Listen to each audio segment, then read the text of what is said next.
I'm going to go back to where I started. Is this the one I wanted? It is now. Okay, I'm going to talk to you first a little bit about what's going on with what I'm doing. And they've been talking about all these issues about medical treatment. So right now we're involved in a case called the Rizzulli case in Canada. And so it puts it into perspective. This is a case that's been, the Supreme Court of Canada has just agreed to hear it. And it puts it into perspective. You have a man named Hassan Rizzulli. He had a brain tumor, but it was not malignant. It was not growing in any way. It wasn't a problem. But he was losing his hearing a bit and stuff. So they agreed to do surgery. They did surgery on him. And he had post-surgery infection, which put him into a coma. His wife was a physician in Iran, so she understands medicine very well. And after he had been in coma for a while, they decided to test him. They said he was in persistent vegetative state, and they told the family they're going to remove his ventilator. And the family said, no, we're Sunni Muslims. We don't believe it's morally right to remove his ventilator. And the family went to the court to ask for an injunction, because the doctors said, we don't need your permission to withdraw the ventilator. We believe it's futile. We can just withdraw it. So that went to the courts. It went to the lower court said, we don't need to give you an injunction because according to the law of Ontario, where I live, they said the doctors are required to obtain consent before withdrawing a life-sustaining treatment. So that'd be very different than Texas. And then it went to the Ontario Court of Appeal because the doctors appealed it. They said, no, we have the right to withdraw. So I went to the Ontario Court of Appeal, who unanimously agreed. There was 3 judges on the panel. They unanimously agreed with us. It was actually very interesting. We intervened in the case. We got intervening standing. And it was very interesting reading the result of the trial because what we wrote and what the Court of Appeal final decision was were pretty close to being identical. So it was very nice to see that. And now it's going to the Supreme Court of Canada. So I was actually very interested in some of these cases because, of course, these American decisions and things like that will be part of the decision of the Supreme Court of Canada. We're involved in something called the Carter case. And I mentioned to you, I didn't talk about Switzerland earlier, but it's very interesting. How many, of course, realize in Switzerland they have these suicide clinics? Some of you do. That's good. I don't want you all to know about it. The reason is that there's the one called the Dignitas Clinic, and they specialize in foreign suicides. So, you sign up, you become a member, and you pay your membership fee, and then you go to them and they kill you. So anyway, Kay Carter was a member of the Right to Die Society in Canada, and she was not terminally ill, but she was in her early 90s, and she had these degenerative conditions, so her bones were degenerating and everything in her cartilage, and she was in a fair amount of pain, she said, and so they went to Switzerland, and she died by assisted suicide at the Dignitas Clinic in Switzerland. So then they brought the case to the court saying that Kay Carter was denied her right to assisted suicide in Canada. That was really challenging. And the family said that because they brought her there, they technically had broken Canadian law, even though they hadn't been charged. They had technically broke the law, and therefore they needed the law to be overturned to protect them. What happened is this Carter case is very wide, actually, because they're not just looking at the Assisted Suicide Act. They're looking to legalize assisted suicide and euthanasia, and not for terminally ill reasons. And they've included in their mental pain and everything else. So what it is the BC Civil Liberties Association is helping them, and they're trying to go for the whole enchilada, death on demand. And I mentioned all these other things. That's just parts of the criminal code they're asking to strike down. I find this case very funny. I say to people, it takes a few years to become a lawyer. I guess it's because there's a lot to the criminal code. You have to learn to become a good lawyer. So, this case will just strike out a whole piles of parts of the criminal code and make it easier. They've taken a very radical position in this case. So that's the other thing. We intervened in that case. So that's the second case we intervened in. Then what happened is that they were granted standing, the family, to have the case heard. But the judge said, well, there's nothing pressing because Gloria Taylor was dead already and the family weren't prosecuted. So they said, we'll hear the case, but there's nothing pressing. And so then they found this lady named, Kay Carter. So then they found this lady named Gloria Taylor who was ALS, Lou Gehrig's disease.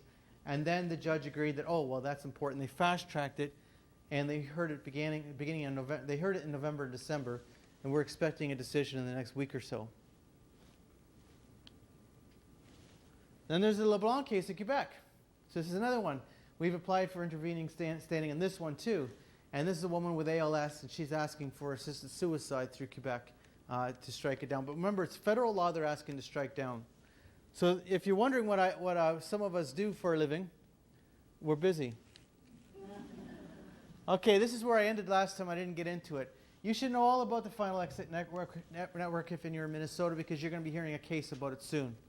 So members of the Final Exit Network, they're a group that counsels and aids people to commit suicide. And they were indicted in the death of Doreen Dunn. She died on May 30th, 2007. Okay? And those were the people who were indicted. It was Lawrence Egbert, who's now 84, Jerry Dinkin, who's 81, Robert Matthews, 66, and Thomas Goodwin, who's 65. Now, Thomas Goodwin was also, at a point, the president of the World Federation of Right to Die Societies. So he's a big guy in the death movement. Not to say that the others aren't, or think they're big. So what was it all about? Well, they've been charged with 17 counts. They've been indicted with 17 counts for this case. So this is pretty important. And it was said in the paper, this investigation and prosecution is not politically motivated as an attack on the Right to Die movement. That's what the prosecutor said. Rather, it is an effort to bring to justice a corporation and several of its officers and volunteers who are they've allegedly advised, encouraged, or assisted Doreen Dunn in taking of her own life. Now, I can tell you a little bit about the Final Exit Network. They have a manual. And a few years ago, when they were being investigated in the Georgia case, the police got hold of their manual, and the parts of the manual were published in this one document. And it explained in that document that in their own manual, their own instructions, what they use is they kill you by asphyxiation, right? They use the suicide bags and helium. Too much information. And what they do is they make sure that there's always 2 volunteers there so they can hold your hands. And the reason is that nobody in the end wants to die this way. Even though it's a very short period of time and it goes very quick to die that way, it's very fast. Nonetheless, they know as an example, people near the end get really antsy and want to pull it off. So they always say you need 2 volunteers, one who holds the one hand and one who holds the other hand, because they know this person's going to try and take the bag off. So let's look at some of the studies, and this is quite important. Now, some people say to me, oh, but Americans, we don't really care about what's going on in Europe. Like Canadians, we're sort of a hybrid. We're a bit European, a bit American, right? So we do care about what's going on in Europe, but I think it's important to know what's going on in Europe, because I think it's part of human nature that these things will be abused. In the same way as you see all this medical abuse and things that occur, there are some people who would never do that. Some physicians are very careful, who will not do things that are wrong or how would you say, might be perceived as causing somebody else's death or things. Some physicians would never do that. And others have been trained through other attitudes that maybe it's the best thing. So you see in the more recent stats, now you need to know that in the Netherlands they do a major macro study every 5 years. So every year they release the numbers of euthanasia-assisted suicide deaths, and then every 5 years they do that major study where they give doctors anonymity, and then they send out questionnaires to all the doctors across the Netherlands. And there was a study in 1990, the Remmerling report, and then 95 and 2000, 2005. There was a study in 2010. It's not been published. It's not been published yet. We haven't seen it. The study from 2005 came out in 2007. That's the year it came out, and it showed 550 deaths without request or consent per year. Now, you note I put there that the 2000 study said 950. You might notice that the one that people often refer to, the one from 1990, it showed 1,040. So when this study came out in 2007, showing the 2005 numbers, there was a lot of comments, oh, things are getting better in the Netherlands. And I remember writing an article about this saying, unless you're one of the 550, things appear to be getting a little bit better in the Netherlands because, of course. But what's also changed in the Netherlands is that they brought in a form of palliative care, which is interesting. It didn't really exist in the Netherlands before. And it's interesting how they've done it. They've set up these palliative care wings in hospitals. But what they're doing now is this massive amount of death by dehydration. Right? A little over 10% of all deaths in the Netherlands are death by dehydration. So you're seeing this interesting situation where, in fact, euthanasia is not going down. It's actually going way up. It did shift a bit, but now even the numbers from there are going way up.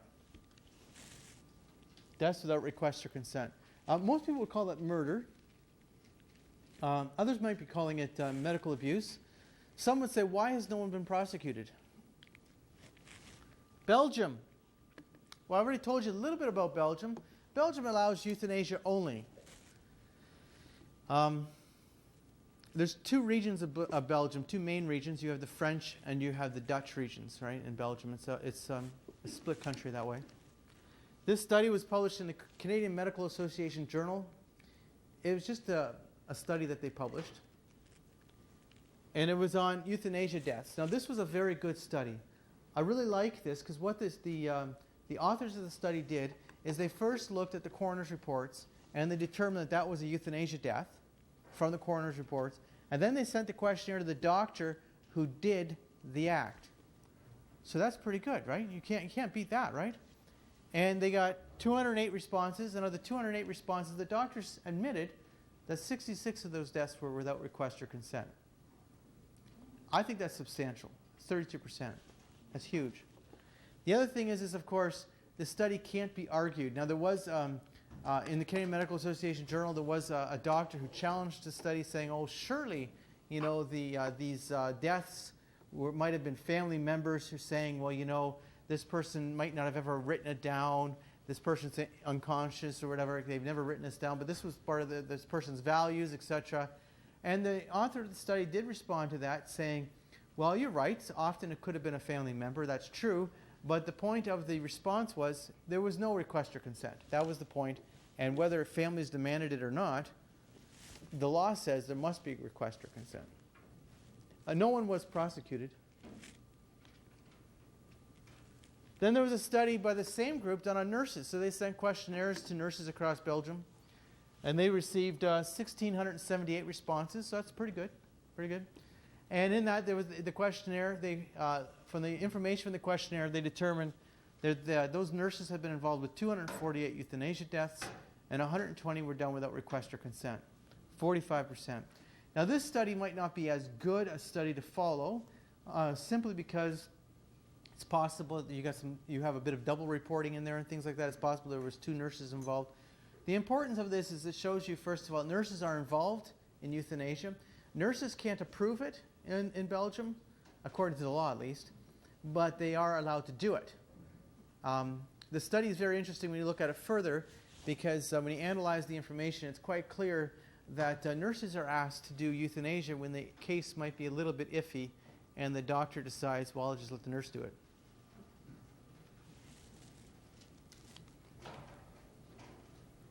And this was another study that came out, very interesting again, and it came out from the British Medical Association Journal, and it showed that 52.8% of all euthanasia deaths are reported. That means that 47.2% of euthanasia deaths are not reported in Belgium. What was very interesting is a lot of people say, well, wait a second. One of the reasons was that doctors were confused whether it was euthanasia or not.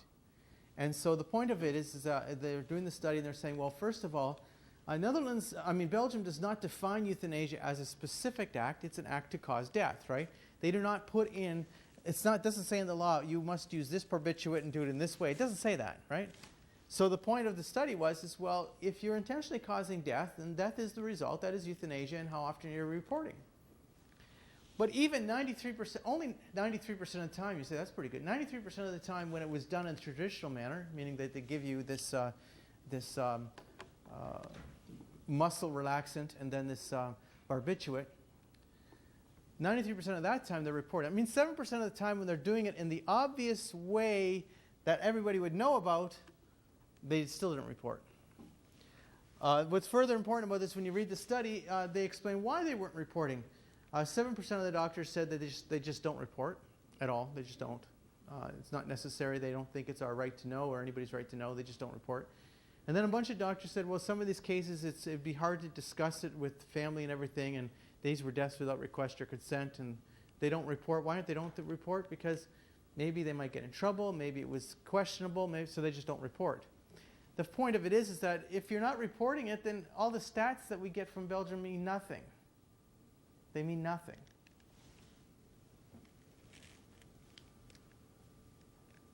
Okay. I was going to, anyway, I'll talk about this too. The issue of depression. Okay, I'm going to say something about the deaths without request or consent. It's a strong argument for us, but the other side has come up with a response. I don't know if anybody likes to read the other side quite well. These deaths are referred to as Lauer deaths, right? These are deaths without request or consent.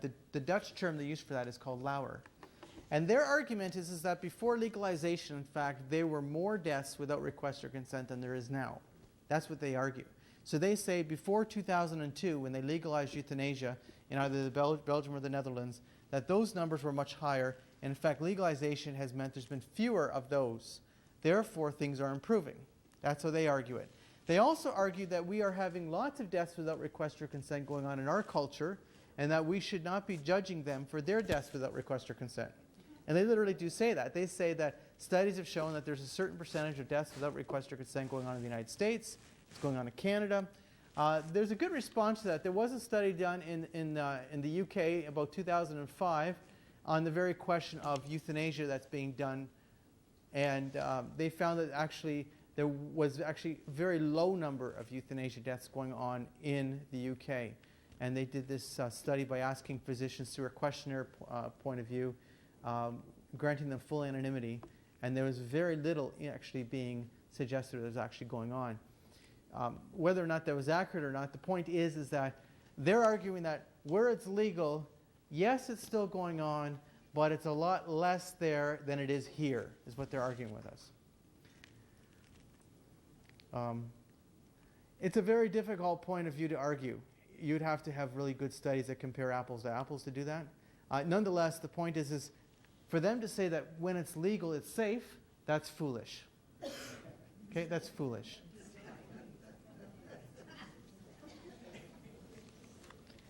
Well, they're assuming you want to die anyway, right? That's what they're assuming. But they're saying, oh, you don't get abuse. Anyway, let's go further. This study is the best study on depression there is. There's lots of studies on depression that are out there. The reason this study is so good is it's done by this Dr. Vanderlee in the Netherlands, who's a pro-euthanasia doctor. So I've been using this study in my presentations for a few years. And she did her study specifically to prove that people who are depressed are not asking for euthanasia because of depression, but because of strongly held opinions. Okay, so I'm strongly for euthanasia. I'm now terminally ill. I want to die by my free right of euthanasia. That's what she thought it was. So therefore, she did this study, and what did she find? So you see her, this is her hypothesis that she puts right into her study. She's quite honest, that their clinical impression was that requests for euthanasia were based on well-considered decisions and not depression in the Netherlands. She also admits in her study that the reason she did the study was all the previous studies on depression and euthanasia were done in countries where it was illegal. And she said those are false studies because it's illegal in those countries where it was legal in the Netherlands, therefore that the results would be different. But what does she find? To our surprise, we found that a depressed mood was associated with more requests for euthanasia. Patients with a depressed mood were associated with a 4x, it was actually a 4.1 times, 4 times greater risk of requesting euthanasia. Now let's get this into perspective. 4 times greater risk. That's 400% greater risk of requesting euthanasia. Okay? So what does this mean? This doesn't mean that only people who are going through depression or feelings of hopelessness are requesting euthanasia. It just means that if you are going through depression or feelings of hopelessness, you're very likely to request euthanasia. And in fact, when they looked at the numbers further, the numbers are very highly skewed towards people who are experiencing depression or feelings of hopelessness. Then she concluded that depression is a primary risk factor for requests for euthanasia. Now, the other side had argued all the time that this was not true. That simply, this is about, worldview, and people in depression might have a factor too, because it's normal people who are, terminally ill or going through chronic conditions are going to be depressed. That's normal. Nonetheless, it's important to know that, in fact, it is a primary risk factor without a question. Well, then let's look at Oregon. Now, why do we want to talk about Oregon with this?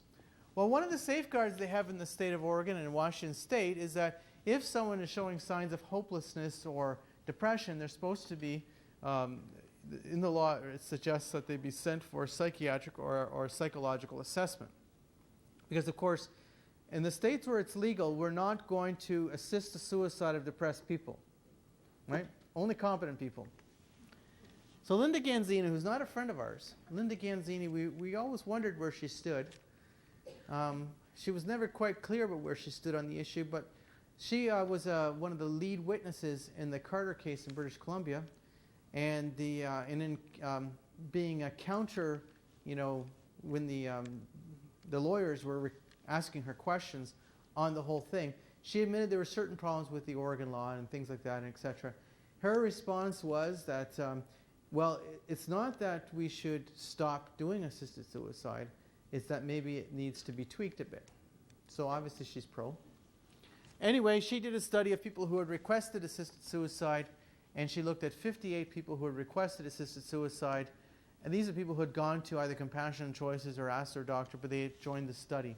In fact, when you look at the study, she admits that almost everybody from her study were people who had contacted Compassion Choices. And of the 58, she's diagnosed 15 of them, 26%, as being either depressed or experiencing feelings of hopelessness. So that's a significant number.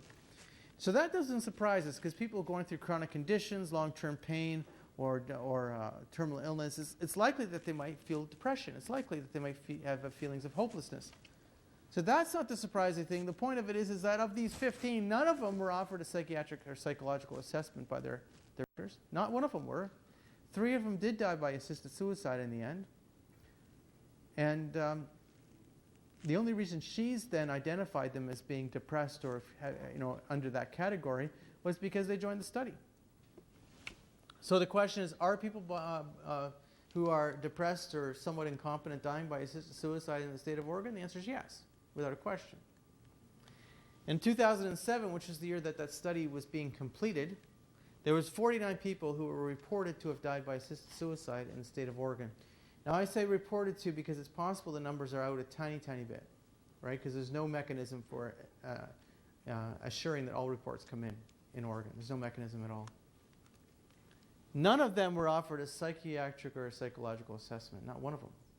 And when you go to the website for the Oregon Health Division on their Death with Dignity Act, you can just click the button and download the questionnaire if you're a psychiatrist or a psychologist and put them to the assessment, but not one of them were offered that. So that's very important. You should know that in the very first year that assisted suicide was legalized, there was 23 reported deaths by assisted suicide, and 11 of them were sent for a psychiatric or psychological assessment. After that, it went down, down, down, down, and now it's nearly no one. Well, why? Well, because there's a few reasons, and I'm going to get into those. One of the reasons is people just get used to doing it. But there's a second reason. We'll get into that in a minute. So in the state of Oregon, there's been 596 reported cases of assisted suicide in Oregon in the 14 years. 596. In 2011, there were 71 reported cases. One of them was referred for a psychiatric or psychological assessment. One of them. That's it. And in 2009, none of the 59 were. 2009 is an important year for another reason. This is also important because I don't put it here, but in 2011, the report came out, and for the first time, they're actually admitting that some of those reports, some of these deaths are not being reported.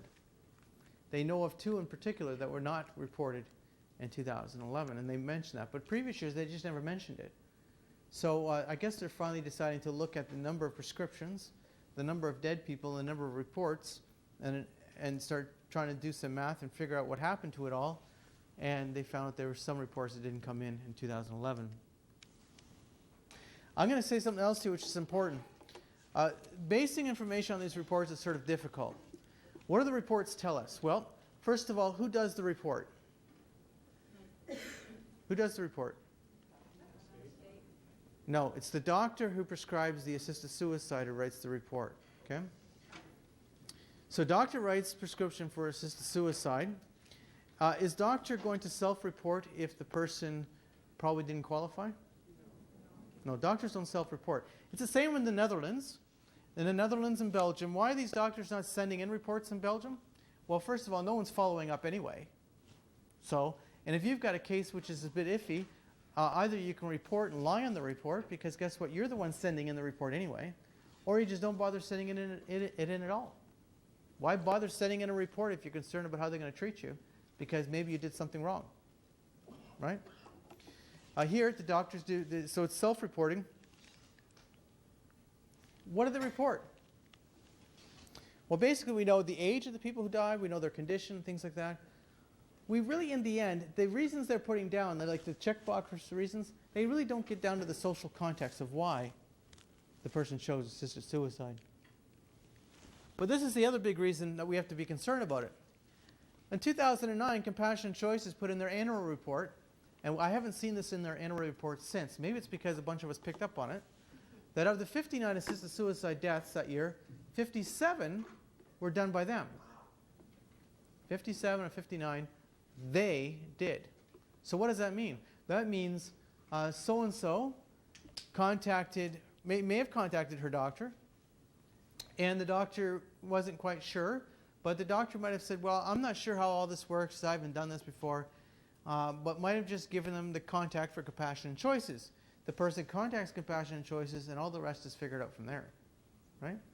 Compassion Choices makes sure that you go to your doctor, you get the right forms done, or it's their doctor. In fact, there's another report that shows that in a huge number of cases, the second doctor signing off is always the same doctor. So you get this Compassion Choices doctor who's become a professional signer. Reporting's done after the death. How is that a safeguard when they report after the death? It's the same thing in the Netherlands, Belgium, Luxembourg. These are after the death reporting cases. You're dead, we send in a report. Does the physician self-report? No. There's no mechanism in Oregon to ensure that all assisted suicide deaths are reported. The biggest thing also is a few other big things. There's no witness at the time of death. No witness. Well, that's sort of important because we don't know how people actually died. The other question is, the reports do claim how often the doctor was there at the time of death. Of the 71 deaths last year that were reported, how many times was the doctor there? I think it was 6. 6 times the doctor was there. So who was there the other times? Compassion Choices people are at the death. Okay.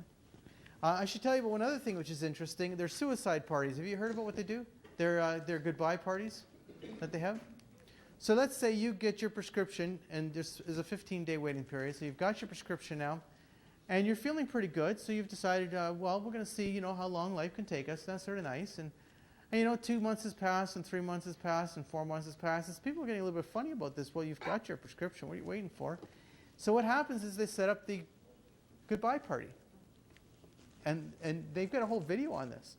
And there was a whole big news thing done about this, but they set up the goodbye party, and they invite your friends over, and you have your favorite drinks and your favorite music and everything, and everybody hugs you and says goodbye, and at the end of the night, you're supposed to take your lethal dose, right? That sounds like coercion to me.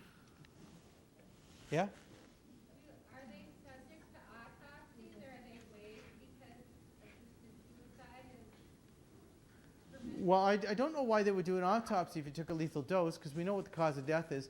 The only thing that's interesting about all this is in Washington State, the autopsy, if they do an autopsy, the cause of death is always supposed to be written down, or at least in the coroner's report, the cause of death is always supposed to be written down as the condition the person had, and they're not supposed to put down Death with Dignity Act.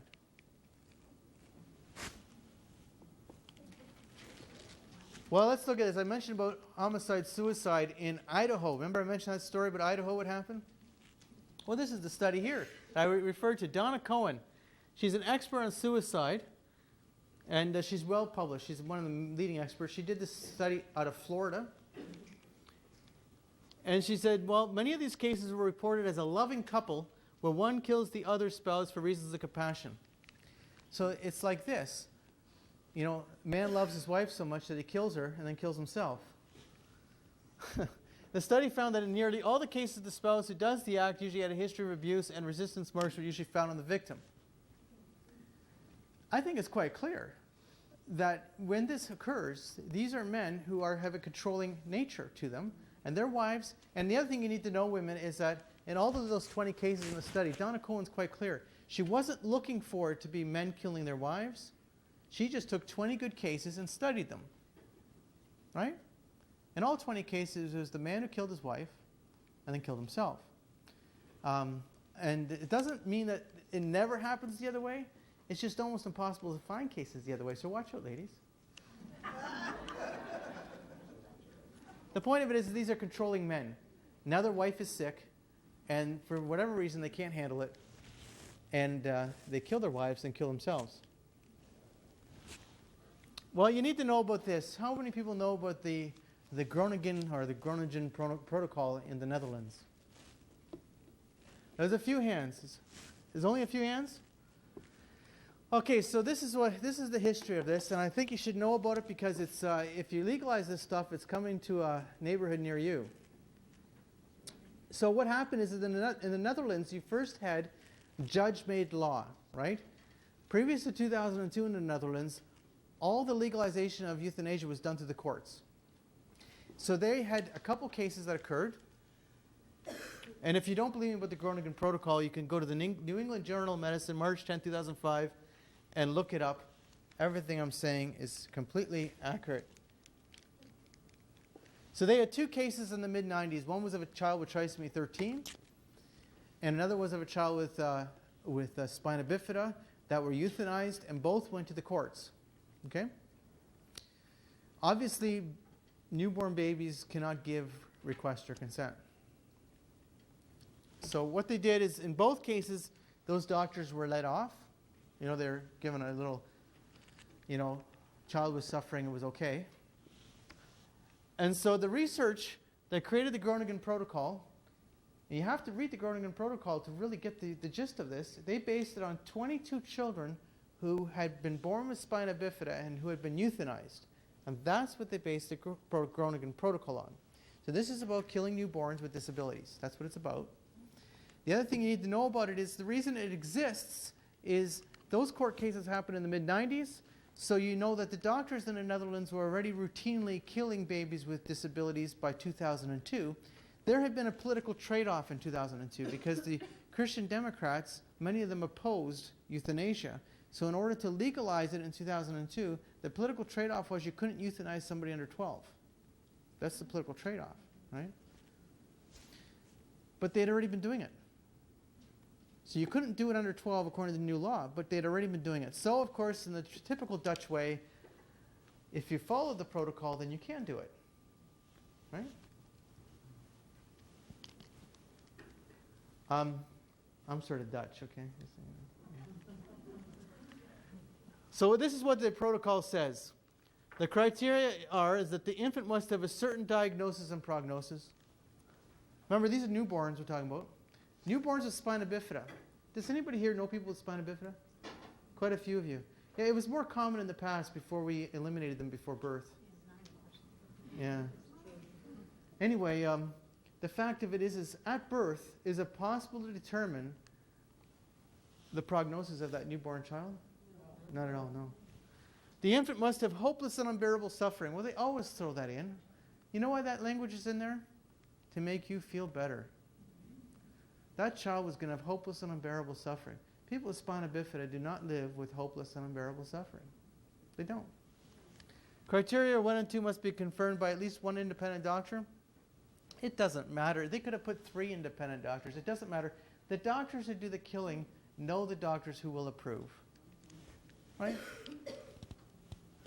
Both parents must give informed consent. Well, let's think this one through. What does it mean to give informed consent? So you have a couple who are expecting a beautiful newborn baby, because that's what's happened here. Usually they didn't have any pre-testing and stuff. They didn't realize they were going to have a child with a disability. So they think they're going to have this beautiful, perfect child, and what happens is they get a beautiful child with a disability instead, and they're in shock, and now they have to give informed consent. Are we going to treat them? Are we going to not treat them? Are we going to kill them? Are we going to not kill them? I don't consider that informed consent. I don't think that's informed consent at all. Dr. De Weber, who's still the president of our group in Canada, he was a pediatric oncologist for all of his life. He was the head of the children's cancer at the major children's hospital for 30 years. And as he said, when he knew the parents were distraught, now I'm saying this just to understand, so you can clearly understand where this is coming from. When I knew the parents were clearly distraught, I wouldn't ask them, I would make suggestions to them. Maybe we should do this. Maybe we should do that. Because obviously sometimes these parents were right, they were just mentally right out of it. Their child is going through this and they're upset, right? He said at that point I wouldn't ask, I would suggest, maybe we should do this. And of course then they'd usually say yes and everything was fine.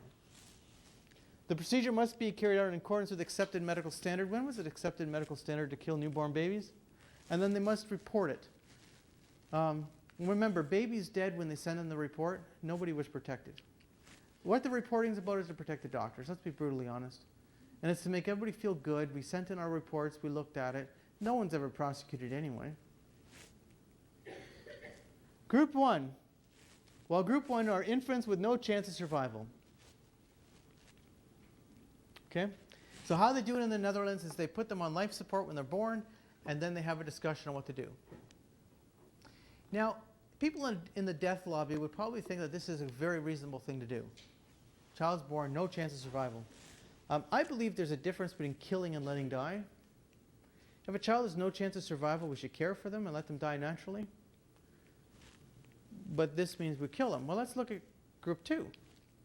Group 2 are infants who may survive after a period of intensive treatment, but expectations are grim. So these are children who will need a fair amount of medical treatment, right? But they might survive. And actually, their chances of survival with today's technology might be reasonably good. But they'd be expensive to have to care for, wouldn't they? Because they're going to need a fair amount of medical treatment. They have severe cognitive disabilities or organ damage or things like that.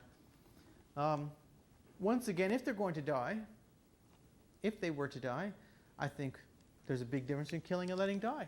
I think we shouldn't be killing people, should we? Let's look at Group 3. Now remember, this is part of the Groningen Protocol. I don't see the euthanasia lobby saying, I think Group 3 is going too far. But infants with a poor prognosis, but who do not depend on technology for their physiological stability.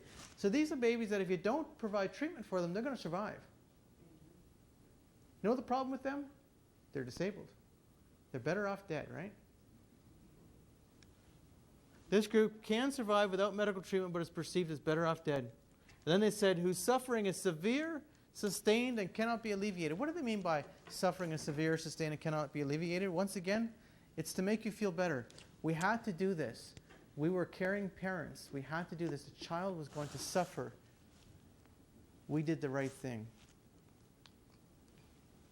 This is eugenics at its clearest understanding.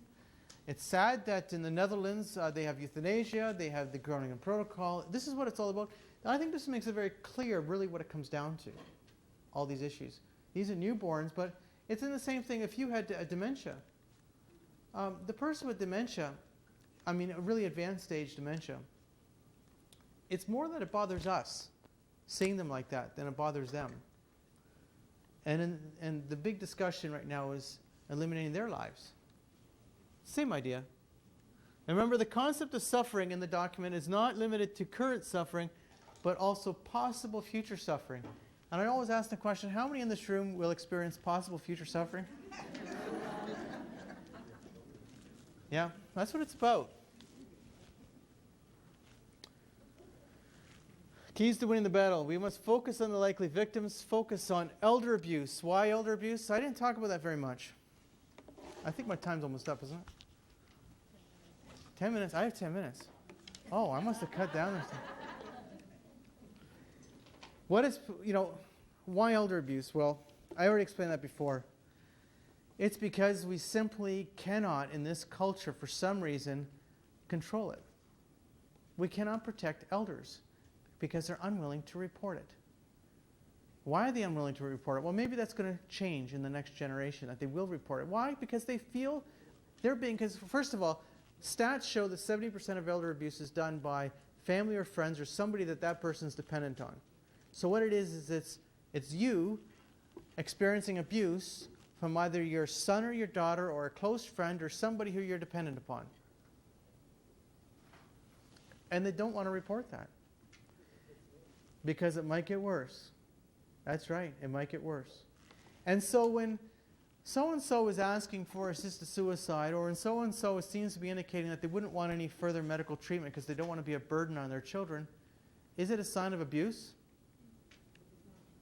Often it is. Is it always a sign of abuse? No, there's some of those cases, obviously, of the radical autonomist who believes they're, exercising the right of personal, freedom. Nonetheless, it's often abuse, without a question. Working with people from all points of view. Today, I think we have a fairly homogeneous crowd here. We are obviously from a very strong faith base for the most part, and that's all good. We're not going to win unless we're willing to work with the world. It's like it is.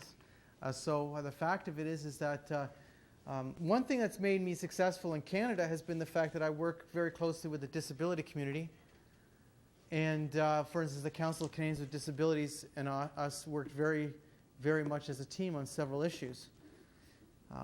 There are also other people who are on my board who sadly are not pro-life, but who are very opposed to these issues. Why are they on my board? Because A, they are totally in agreement with the way we're going, but secondly, because I'm working with everybody and they're interested. I'm working with everybody and they're interested. I must be very clear about something. We've been reasonably successful in Canada. When I talk about these cases in the courts, in April of 2010, there was a bill in Parliament in Canada to legalize euthanasia and assisted suicide. We defeated it, 228 to 59. 228 to 59. That's phenomenal. That wasn't, we currently have a conservative a majority government. That's before the majority government was in place. That's why we had a conservative minority government. You have to understand, in Canada, we've got 4 major parties in the federal parliament. So it's hard to get a majority. So it was a minority government. But even then, how did we do it? We did it basically by me flying to Ottawa and spending time meeting with members of parliament. And I'll be honest with you, I didn't spend my time working on my friends, those in parliament who I knew supported my position. It doesn't mean I never met with them. Obviously, I'm going to meet with them because it's sort of nice to have meetings with them. I spent my time meeting with people who I thought were in the middle. And so I was able to bring people over one at a time, and by finding out, well, who's your friend in Parliament? So I had certain liberals I was working with, certain socialists. The Bloc, they're the ones who want Quebec separation. I didn't work with them at all. One reason is I don't speak French. Anyway, you need to do that. That's how it works. You need to focus on the way to win. But what happened is that soon after, in Victoria, BC, which is just a city where there was the Right to Die movement, there was a big presentation being put on, and I sent one of our supporters to hear it, and one of their big leaders announced right there and then, we're obviously not going to win in Parliament, so we've been working now on how we're going to go in the courts. Because obviously, if you can't win in Parliament, maybe the judges will give it to you. And that's exactly what we're going to be facing. If you look at Compassion Choices, what they've done, they tried in the courts in Montana and were somewhat successful. They tried in the courts in Connecticut, and they're going to be trying in many places. They've got a case going on right now. Is it in somewhere in the southern U.S., New Mexico or something? There's a case that they've launched. There's another. So what they're doing is they're saying, if we can win here, we're going to either do it by plebiscite, we're going to try to do it in your legislature, and if we think we can't win there, we're going to try and do it in the courts. Same thing you're going to be facing. One of the problems we have in the U.S. is there isn't... so in Canada, I've been at this since 1999. So that's a fair amount of time. And so we have a fairly large support base. It didn't happen overnight. It took years and years. It's like anything. It's like any group, like Human Life Alliance or anything like that. It takes years to build it, right? But we lack that type of infrastructure here in the U.S. for this issue. And I'll be honest with you, it's very difficult. You see, where's my background? This is on tape, so the other side is going to say, we now know, well, they can Google me and find out. My background is obviously I used to work for the church and I ran a pro-life office. Who are my main allies? Obviously the pro-life groups are my main allies. They're not my only allies, but they're obviously my main allies, right? But if we were to be challenging this whole issue as, let's say, so-and-so, the pro-life group in Canada running this campaign, Because of the demographics, we wouldn't win. Because most Canadian politicians are pro-abortion. Wouldn't have a chance. Some states are like that too. Some states, the majority would be pro-abortion. Right? So what do we exist to do? We work together with all others, and our goal is to win. The courts are more difficult. We need that in the U.S. So, when I went to Australia several years ago, and now I'm going back to do another tour there, the goal was to find a few people willing to set up a group, and we did it. There's a group set up. They're active. It's going. Paul Russell does this full-time in Australia, running this group called HOPE. We need the same thing in the U.S. We have groups in the U.S., but not quite like what I do. Not like what I do. And you need that. You need that organizing arm that's willing to set up campaigns and be organized in that focus, not just doing education alone. That's important. Don't get me wrong. That information is very important. But I mean also getting down and dirty into the political scene and making it happen and organizing it the right way. Because it takes a technique. And let's also be brutally honest. It doesn't matter whether you're in Minnesota or in Texas. There's a difference in the people, yes. But certain arguments, they will vary on how they're accepted. That's correct. But certain arguments tend to work better than others. And if you're going to make the mistake about focusing on an argument that's already proven not to work very well, you're not going to do very well. Anyway, that's my message to you. If there's people wanting to do that kind of a thing, I'm happy to work with you. And I think I saw a 5 minute sign. You can ask a question if you want, because I got about a minute now. Right? Yes? Why did you leave out pro-life as far as, I know this is euthanasia, what you're doing after you're born, but to me, if you started as pro-life and you didn't actually tell anybody how many spina bifida or mongoloid children or disabled children are killed before they're born, that's part of it. To me, that's very important information. Obviously, I'm not going to argue with you about that. But what I'm going to say to you is that you have to be focused. You need experts who do specific things. And the reason you need that is because we're trying to build coalition with others. The only way to be effectively winning is to have others who might not agree with us on everything, but are willing to work with us on this issue. That's our only chance. And if you look at how the polling looks, some states, we don't look good for this issue. It just doesn't look good. So without working with a wider coalition, it's going to be very difficult to win anything. And if you want to stop the juggernaut, you have to be finding your allies where you can find them. So by focusing on this issue and euthanasia and assisted suicide, that allows me to work with other people. So if I were to focus on all kinds of other issues... I don't mean that. I just mean... I know what you're saying, but you know... little facts about how many are killed before they're born. And that's fine. And I don't have a problem with that, but I do think that... I might have a hard time holding a coalition together if I'm not completely focused. I agree with you, and actually the funny thing is the disability community is the prime example. They're starting to come over and talk more about the whole eugenic attitude and the identification being happening in utero and how they're eliminating people with disabilities. They're starting to talk about that. But it's a very difficult issue for them to talk about. Because they, as an organization, not all of them, because they're not homogeneous, but I mean, as organizations, the leading disability rights groups tend to be in favor of abortion rights too. So these are very difficult things for them to deal with. So it's best that we just stay with, in a politically focused way.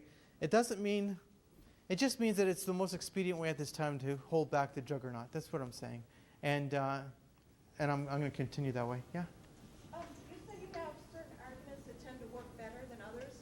Do you have like a pamphlet or that written out, what the Yeah, there is. You can go to the website, but also I can email it to you. I have an email list that you can join, and you will get emails from me. If you want to delete them, you can go ahead. I prefer that you donate to me because obviously I don't exist without donations. But the fact of it is that I can then email you. If you email that request, I'll just email you the information. It's not a problem. Yes, and if you go to my blog, I've got a blog with almost 1,000 articles on it, and you can just go down and check it out, and you'll see that I've got all the arguments. The problem with blogs is that you have it all organized by title and everything, but you really only see the most recent blogs up. So you have to go search through it to find what you're looking for, because I'm not going to keep posting the same article once a month. in order to make sure it's up near the top. Yes? In the United States, there's about 3 million people that die yearly from smallpox. And about 1.5 million of them are passing through palliative and hospice care now. Does anybody have a grasp on how many of those are actually? You know, that's a study that needs to be done, and that's a very good idea. These type of stats need to be looked at. It'll never be done. You're right. You know what's interesting, though? We can be, and actually, I know it's 2 o'clock, and you have your break, and I do have, I'm going to be leaving soon, so if you do want to join my email list, you can do it. We can be tough on the Dutch all we want, but every 5 years they do a meta-study where they send out a questionnaire to all the physicians, and they give them total anonymity, so the physicians know that no matter what they write on that form, they're not going to get arrested for it. And their numbers might not be perfect, but at least we have these numbers, and we say, well, look what they're saying. And then they say, well, in defense of us, you guys are doing it too. You just don't have the studies proving it. Okay, Ron, why don't you send me that study, because that's actually good. And then I'll blog it. And those are actually in the room who decide to follow my blog, you'll see it. Okay, so it's your break time, and I'm going to say thank you very much. You can actually find all of it. You have my newsletter in your information, and I have some cards on my table. You can grab them, and it's alexshadenberg.blogspot.com, and spell it correctly, alexshadenberg.blogspot.com. You can Google me. You're going to notice that if you put in Alex Shadenberg and Google me, gosh, I'm everywhere.